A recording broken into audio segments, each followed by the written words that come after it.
नमस्कार, जय हिंद। भारत तक देख रहे हैं आप और मैं हूं ऋषिराज। अफगानिस्तान से जो सैनिक प्रशिक्षण के लिए भारत आए हुए थे उनको लेकर जानकारी दे रहे हैं हम इस वीडियो में आपको।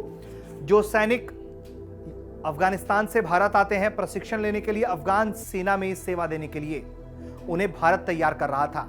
लेकिन इसी बीच काबुल में तख्ता पलट होता है। 15 अगस्त को तालिबान सत्ता में काबिज हो जाता है। उसके बाद इनका भविष्य क्या होगा, यह लगातार सवाल बना हुआ था। तो उसके तमाम सवाल जो इनसे जुड़े हुए थे उसको लेकर भारत सरकार पहले ही कह चुकी है कि ये जो लोग हैं उनको भारत सरकार जो है वो वीजा एक्सटेंशन देगी। अब खबर इससे आगे बढ़ चुकी है। अब हम आपको ये बताने जा रहे हैं कि ये जो 180 के करीब सैनिक हैं वो कहां-कहां ट्रेनिंग ले रहे थे और क्या वो भारत में रहना चाहते हैं या वो भारत के अलावा किसी और दूसरे देश में जाना चाहते हैं, इसकी भी जानकारी सामने आई है। देश के विभिन्न सैन्य अकादमियों में प्रशिक्षण प्राप्त कर रहे 180 अफगान सैनिकों और कैडेट को उनकी ट्रेनिंग पूरी होने के बाद 6 महीने का ई वीजा भारत की तरफ से दिया जाएगा। हालांकि इनमें से 140 अफगान सैनिकों और कैडेट ने कनाडा, इंग्लैंड और जर्मनी जैसे पश्चिम देशों के लिए वीजा का आवेदन किया है। सूत्र बताते हैं कि सरकार की तरफ से विभिन्न संस्थानों में 180 से अधिक अफगान सैन्य कर्मियों को प्रशिक्षित किया जा रहा है, जिनमें से अधिकांश देहरादून में भारतीय सैन्य अकादमी यानी कि जिसे हम आईएमए के नाम से जानते हैं, और चेन्नई में अधिकारी प्रशिक्षण अकादमी यानी कि ओटीए ऑफिसर्स ट्रेनिंग एकेडमी, और खड़कवासला में राष्ट्रीय रक्षा अकादमी एनडीए में पुणे में है।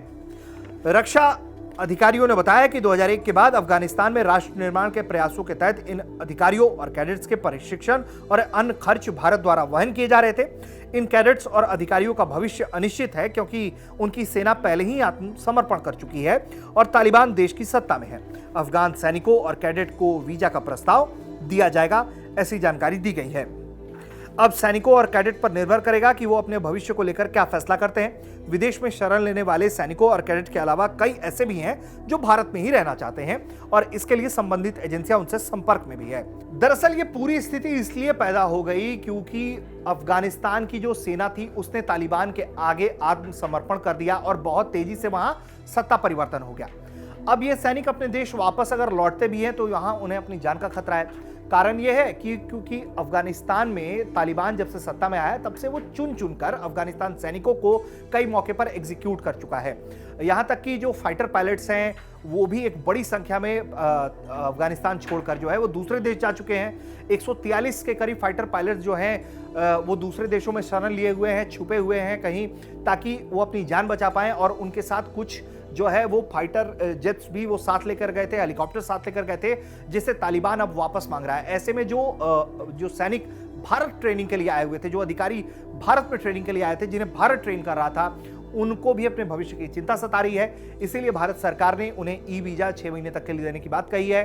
और इसके अलावा भी है कि अगर वो किसी और देश में जाना चाह रहे हैं तो उसको लेकर भी भारत सरकार जो है वो उनको मदद करेगी, वो फैसिलिटेट करेगी, ऐसी जानकारी अब सामने आई है। इस मामले में आगे जो भी बड़े अपडेट्स होंगे वो भी लगातार हम आपको देते रहेंगे। देखते रहिए भारत तक। नमस्कार, जय हिंद।